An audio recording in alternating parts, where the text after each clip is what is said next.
Hello friends और हमारे students, आपका हमारे चैनल सेपिया कंप्यूटर में बहुत बहुत स्वागत है। मैं ये वीडियो स्पेशली वैसे स्टूडेंट्स के लिए बना रहा हूँ जो कंप्यूटर्स के फंडामेंटल्स के बारे में कुछ जानकारी लेना चाहते हैं। मैं इस वीडियो में आपको step by steps computers fundamental के बारे में जानकारी देता रहूँगा। और तो मैं शुरू करता हूँ आज का पहला क्लास 1 से। तो क्लास 1 में फर्स्ट हमारा जो टॉपिक्स है वो है कंप्यूटर्स के बारे में कि कंप्यूटर है क्या। जैसा कि अभी सभी को लगभग पता ही है कि कंप्यूटर क्या है। कंप्यूटर एक इलेक्ट्रॉनिक मशीन होता है जो अपने इनपुट डिवाइस के द्वारा किसी भी तरह के डेटा को रिसीव करता है और हमें आउटपुट डिवाइस के माध्यम से रिजल्ट दिखाता है सिंपली। और डेटा क्या है ये सभी आप लोग को पता है। डेटा क्या होता है कि आप कीबोर्ड के द्वारा कुछ भी टाइप करते हैं, जो भी इंफॉर्मेशन आप कंप्यूटर्स में देते हैं, चाहे वो कीबोर्ड के द्वारा हो, चाहे वो किसी एक्सटर्नल डिवाइस के द्वारा हो, आप कंप्यूटर के अंदर जो फेड करते हैं वो सभी को आप डेटा कहते हैं। और आपके दिए हुए डेटा कंप्यूटर्स में जाता है, उस पर प्रोसेसिंग होता है और उसके बाद फिर वो एक मीनिंगफुल रिजल्ट बन के आपको आउटपुट के रूप में दिखा दिया जाता है। वो आपका चाहे वो मॉनिटर के रूप में आप देख सकते हैं उसको, या फिर साउंड सिस्टम के द्वारा भी आप सुन सकते हैं उसको, और कभी हम उसे हार्ड कॉपी के रूप में भी निकाल सकते हैं। ओके, तो चलिए अब हम दूसरे नंबर टॉपिक्स में आते हैं। दूसरा नंबर टॉपिक्स में हमारा है कि Blaise Pascal develop first mechanical calculator in 1642 AD called Pascaline. तो आज हम लोग जो कंप्यूटर देख पा रहे हैं, अभी हमारे सामने इतना सारा हाई फाई टेक्नोलॉजी के साथ कंप्यूटर्स हम देख पाते हैं, जिसमें लैपटॉप है, डेस्कटॉप है, पाम टॉप है और टैब है। बट ये अचानक से तो इस तरह का कंप्यूटर हमारे सामने तो नहीं आ गया है। ये धीरे धीरे करके कंप्यूटर में विस्तार हुआ, उसमें बहुत सारे सुधार हुए हैं और इस तरह से उसका एक जनरेशन्स में हम लोग डिवाइड कर दिए हैं उसे, उस चीज़ को समझने के लिए कि पहले का कंप्यूटर कैसा होता था, उसके बाद वाले कंप्यूटर्स कैसे होते थे। तो इन सब के बारे में हम आगे विस्तार से आपको बताएंगे। तो इसी की श्रेणी में एक पहला मैकेनिकल कैलकुलेटर जो है 1642 में ब्लेस पास्कल ने डेवलप किया था और उस मैकेनिकल कैलकुलेटर का नाम रखा गया था पैस्कलाइन मशीन्स। ओके, और तीसरा नंबर पॉइंट है हमारा, Charles Babbage was the first person to conceive an automatic calculators or computer in 1833. That's why he's called the father of modern computer. Charles Babbage को कंप्यूटर्स का पिता कहा जाता है, उन्हें श्रेय दिया जाता है क्योंकि चार्ल्स बेबेज ने जिस कंप्यूटर को बनाया था 1833 में, वो लगभग अभी का जो कंप्यूटर्स है उनका फंडामेंटल्स लगभग सेम ही था। उस कंप्यूटर्स में भी हम स्टोरेज का सुविधा थी, उसमें भी डेटा को इनपुट किया जाता था, प्रोसेसिंग होती थी। तो एक उसके पहले जो चार्ल्स बेबेज के द्वारा जो पहले चार्ल्स बेबेज के बनाए हुए कंप्यूटर्स के पहले जो कंप्यूटर हुआ करते थे वो सब मैकेनिकल बेस पे ज़्यादा काम करते थे, मॉडर्न टेक्नोलॉजी उसमें नहीं था। और चार्ल्स बेबेज ने ही मॉडर्न टेक्नोलॉजी का सबसे पहला यूज़ किया अपने कंप्यूटर्स में, इसलिए चार्ल्स बेबेज को ही हम लोग फादर ऑफ मॉडर्न कंप्यूटर्स कहते हैं। तो आप लोग ये जानकारी रखें मन में कि the father of computer is called Charles Babbage. ठीक है, अब हम चलते हैं 4 नंबर पॉइंट में। First computer program was developed by lady Ada Augusta, a student of Babbage. तो फर्स्ट कंप्यूटर प्रोग्राम, ये एक महिला थी, इनका नाम था लेडी एडा अगस्ता। इन्होंने फर्स्ट प्रोग्राम बनाया था। प्रोग्राम ही तो कंप्यूटर का मेन जान होता है। जैसे हम लोग कंप्यूटर्स तो यूज़ कर रहे हैं, बट आप वर्ड, एक्सेल, पावर पॉइंट ये सब हम लोग जो यूज़ करते हैं, तो इससे तो किसी ने तो इसे ज़रूर ही बनाया होगा, तभी तो हम उसको चला पा रहे हैं। तो ये सारे एप्लीकेशंस ये सब किस तरह से तैयार होता है, इसको हम लोग कैसे बनाते हैं, उसके लिए आपको प्रोग्रामिंग लैंग्वेज जानना पड़ता है। अगर आप प्रोग्रामिंग लैंग्वेज का नॉलेज आपको बहुत अच्छी तरह से है तो आप भी सॉफ्टवेयर डेवलप कर सकते हैं। तो अभी हम बहुत सारे सी प्लस प्लस, पाइथन, जावा, बहुत सारे प्रोग्रामिंग लैंग्वेज हम लोग हैं और इसके पहले भी और भी प्रोग्रामिंग लैंग्वेज थे। तो समय के साथ साथ कुछ प्रोग्रामिंग लैंग्वेज वो बैकडेटेड होते गया, बट अभी जो प्रोग्रामिंग लैंग्वेज ज़्यादा चल रहा है वो हो गया आपका पाइथन वगैरह है, जावा है। लेकिन ये जो प्रोग्रामिंग लैंग्वेज है, ये इसका श्रेय किसे दिया जाता है कि किसने पहला प्रोग्रामिंग लैंग्वेज बनाया, कॉन्सेप्ट दिया फर्स्ट, तो वो थी लेडी आडा अगस्ता। वो चार्ल्स बेबेज की स्टूडेंट्स थी। ओके, तो चलिए अब हम लोग 5 नंबर पॉइंट में चलते हैं। 5 नंबर पॉइंट्स है हमारा, Howard Aikens develop first mechanical computers Mark 1 in 1937। Howard Aiken ने पहला मैकेनिकल कंप्यूटर बनाया था। मैकेनिकल मतलब वो इलेक्ट्रॉनिकल नहीं था, इलेक्ट्रिक से नहीं चलता था। जैसे उसमें लीवर या फिर आपका गियर वगैरह इन सब चीज़ का पार्ट्स का यूज़ किया गया था। जैसे बाइक वगैरह में मैकेनिकल हम लोग यूज़ करते हैं ना, उसी तरह से उस कंप्यूटर्स में वो मैकेनिकल डिवाइस का यूज़ करके कंप्यूटर बनाया गया था 1937 में। चलिए अब हम 6 नंबर पॉइंट में चलते हैं। J P Eckerts and John Mauchly invented world first electronic computers ENIAC in 1946। J P Eckerts और जॉन मॉसले ने पहला इलेक्ट्रॉनिक्स कंप्यूटर जिसका नाम था ENIAC 1946 में बनाया था। इलेक्ट्रॉनिक valve और vacuum tubes was used as a switch in the computers. तो इस कंप्यूटर्स में इलेक्ट्रॉनिक valve के रूप में वैक्यूम ट्यूब्स का प्रयोग किया गया था। तो वैक्यूम ट्यूब्स जिस तरह से अभी के कंप्यूटर्स में हम चिप्स यूज़ करते हैं, माइक्रो चिप्स आईसी यूज़ करते हैं ना, तो यही तो हमारा मेन पार्ट्स है कंप्यूटर्स का। तो उस समय ये चिप और माइक्रो चिप्स का तो आविष्कार नहीं हुआ था, लेकिन ये वैक्यूम ट्यूब्स जो है उसी तरह का वर्क किया करता था। ओके, तो आप वैक्यूम ट्यूब्स किस तरह का होता है अब मैं इसमें आपको दिखा सकता हूँ। ये देख सकते हैं आप, ड्राइंग यहाँ पे दिया हुआ है, ये वैक्यूम ट्यूब्स है। और ये एक एक वैक्यूम ट्यूब्स आपके करीब 1 लीटर का जो पानी वाला बोतल होता है ना, उस साइज का हुआ करता था। आप समझ सकते हैं करीब करीब उस जमाने में उस कंप्यूटर में 1000 वैक्यूम ट्यूब्स अप्रोक्स होते थे। तो आप समझ ही सकते हैं कि फिर कंप्यूटर का साइज कितना बड़ा हुआ माने होता था उस समय में। तो तो इलेक्ट्रॉनिक्स बल्ब और वैक्यूम ट्यूब्स का फर्स्ट टाइम यूज़ किया गया था। अब हम चलते हैं 7 नंबर पॉइंट्स में। 7 नंबर पॉइंट्स में दिया गया आपका December 2 is observed as a computer literacy day. तो 2 दिसंबर को पूरे वर्ल्ड में कंप्यूटर लिटरेसी डे मनाया जाता है।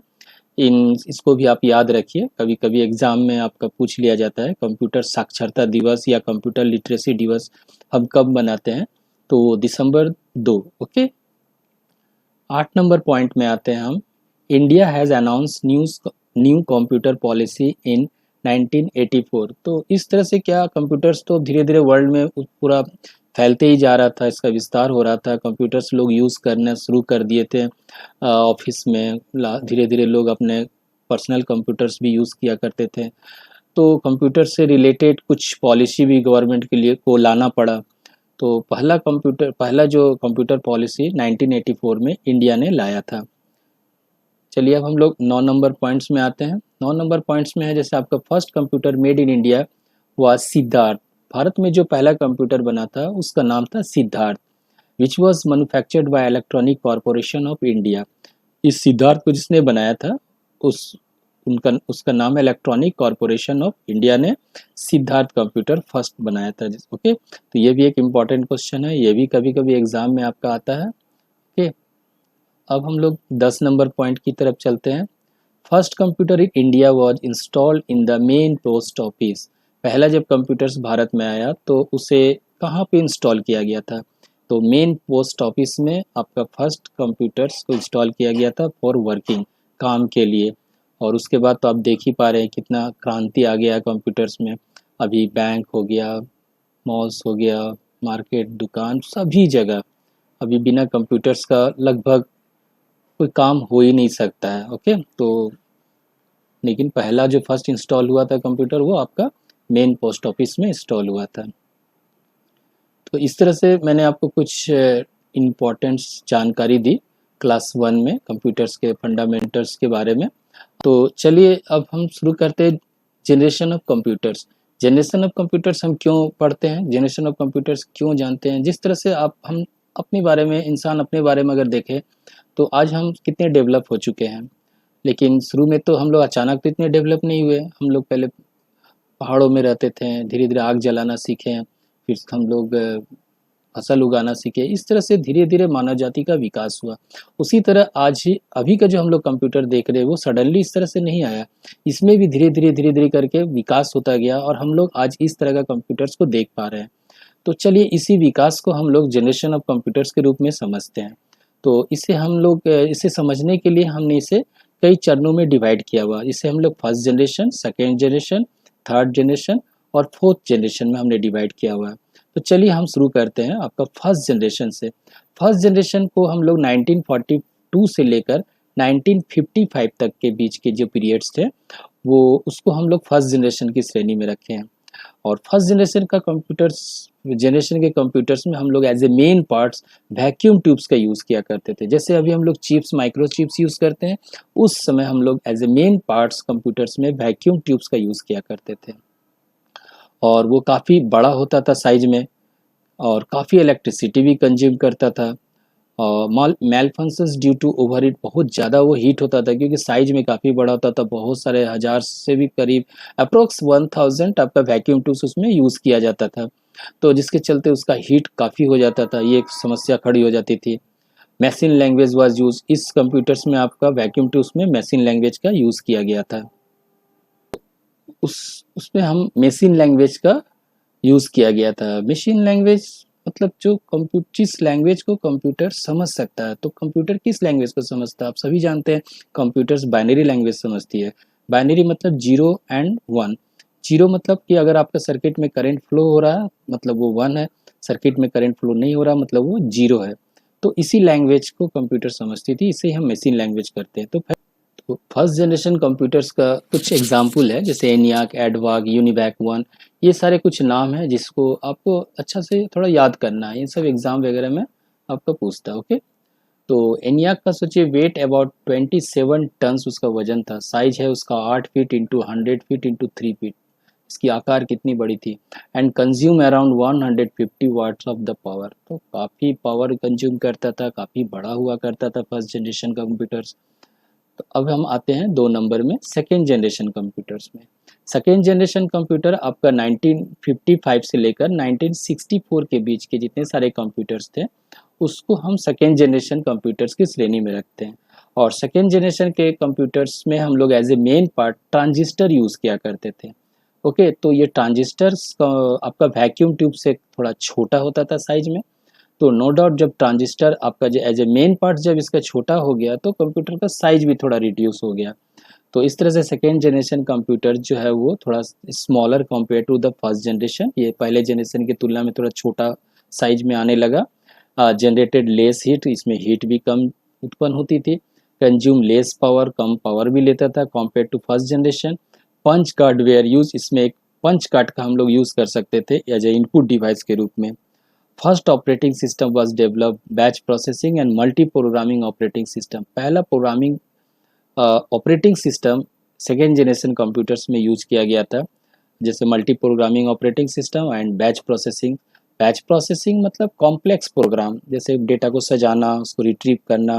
ओके, ये सारे बैच प्रोसेसिंग में आते हैं।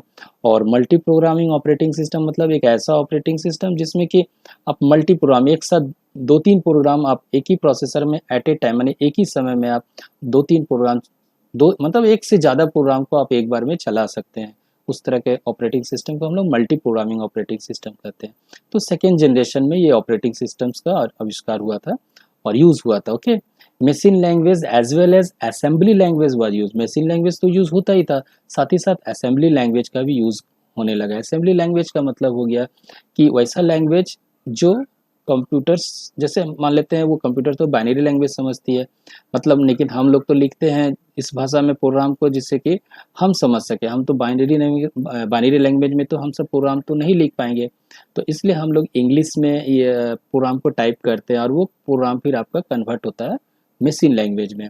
तो असेंबली लैंग्वेज क्या करता है, आपके लिखे हुए प्रोग्राम और मशीन लैंग्वेज के बीच के पुल का काम करता है। ठीक है, तो अभी हम देखते हैं सेकेंड जनरेशन कंप्यूटर्स का कुछ एग्जाम्पल दिया हुआ है, जैसे IBM 1401, IBM 1620, यूनिवैक। ये कुछ एग्जाम्पल है आपका सेकेंड जनरेशन कंप्यूटर्स का। ठीक है, अब हम चलते हैं थर्ड जनरेशन में। थर्ड जनरेशन में आपका 1964 से लेकर 1975 तक के बीच के जितने कंप्यूटर्स थे उसको इस जनरेशन के कंप्यूटर्स, इस थर्ड जनरेशन के कंप्यूटर्स में रखा गया। और थर्ड जनरेशन कंप्यूटर्स में आपका इंटीग्रेटेड सर्किट IC का आविष्कार हो चुका था और ट्रांजिस्टर को हटा करके फिर हम लोग IC का प्रयोग करने लगे। इंटीग्रेटेड सर्किट मतलब होता है कि एक बहुत बड़ा सर्किट को एक ही जगह कंबाइन कर देना। ओके, एक जगह इंटीग्रेट कर देना, इसीलिए इससे हम इंटीग्रेटेड सर्किट कहते हैं। ओके, तो इंटीग्रेटेड सर्किट आपका ट्रांजिस्टर से भी काफ़ी छोटा था। तो इंटीग्रेटेड सर्किट्स जो वो आपका ट्रांजिस्टर से इसका साइज और छोटा था, तो क्या हुआ कि थर्ड जनरेशन में कंप्यूटर जो भी आने लगे वो आपका सेकेंड जनरेशन के कंप्यूटर से भी साइज में छोटा होने लगा। So computers were smaller, faster and more reliable, consume less power, high level language were used. इसमें हम लोग हाई लेवल लैंग्वेज का यूज करने लगे थे। ओके, जैसे अभी हम लोग हाई लेवल यूज़ करते हैं C++, पाइथन, बट उस थर्ड जनरेशन में C++ नहीं, बट कोबोल, पास्कल, ये सारे कुछ प्रोग्रामिंग लैंग्वेज उस ज़माने में आ गए थे, वो सब यूज़ हम लोग करने लगे थे। और थर्ड जनरेशन के कंप्यूटर्स का कुछ एग्जाम्पल है, जैसे आपका IBM 360 सीरीज़, हनीवेल 6000 सीरीज़, ये सारे आपका थर्ड जनरेशन का एग्जाम्पल है। अब हम आते हैं फोर्थ जनरेशन कंप्यूटर्स के बारे में। फोर्थ जनरेशन कंप्यूटर्स आपका 1975 से लेकर 1980 के बीच जितने सारे कंप्यूटर्स हैं उसको हम फोर्थ जनरेशन के कैटेगरी में रखते हैं। और फोर्थ जनरेशन कंप्यूटर्स में आपका माइक्रो प्रोसेसर का यूज किया जाने लगा। ओके, तो very large scale integrated circuit, इसे हम VLSI भी बोलते हैं। VLSI मतलब हो गया very large scale integrated circuit, मतलब एक आईसी में काफ़ी बहुत ज़्यादा बहुत सारे जिस तरह से आईसी में क्या होता है, एक बहुत सारा सर्किट को एक जगह इम्बेड कर दिया जाता है, उसी तरह से बहुत सारे आईसी के जो फंक्शंस है वो अगर एक ही जगह इम्बेड कर दिया जाए, एक ही जगह एक ही चिप में, तो उसे हम लोग VLSI कहते हैं। तो माइक्रो प्रोसेसर यही काम करती थी। तो ये तो और भी साइज में छोटा होने लगा, तो नो डाउट अभी तो फिर स्मॉलर एंड फास्टर कंप्यूटर आने लगा। माइक्रो कंप्यूटर सीरीज जैसे कि IBMs, एप्पल्स, ये सभी डेवलप हो चुके थे। पोर्टेबल कंप्यूटर्स इंट्रोड्यूस हो गया था, आपका पर्सनल PC, लैपटॉप, इस तरह से आपका फोर्थ जनरेशन में बनना शुरू हो गया था। और उसके बाद क्या अभी का जितने सारे हम लोग कंप्यूटर्स अभी देख रहे हैं, ये सबको हम लोग फिफ्थ जनरेशन की श्रेणी में रख रहे हैं। अभी जो कंप्यूटर्स हम लोग यूज़ करते हैं, टैबलेट वगैरह, और अभी का जो जनरेशन है ज़्यादा अब देख पा रहे हैं कि ज़्यादा लोग अभी AI पे काम कर रहे हैं। हम लोग आर्टिफिशियल इंटेलिजेंस अभी के कंप्यूटर्स में हम लोग ज़्यादा इम्बेड करने की कोशिश कर रहे हैं। तो मुझे आशा है कि आपको ये समझ में आ गया होगा अच्छी तरह से। अगर फिर भी अगर आपको कोई डाउट हो तो आप कमेंट्स में ज़रूर लिखें, मैं कोशिश करूँगा आपको और भी अच्छी तरह से इस बातों को क्लियर कर दूँ। अगर हमारा चैनल में सर, अगर अब मैं जो आपको बताया, जो समझाया, अगर आपको पसंद आया, अच्छा लगा, तो आप इसे लाइक सब्सक्राइब अवश्य कर दें। तब तक के लिए धन्यवाद।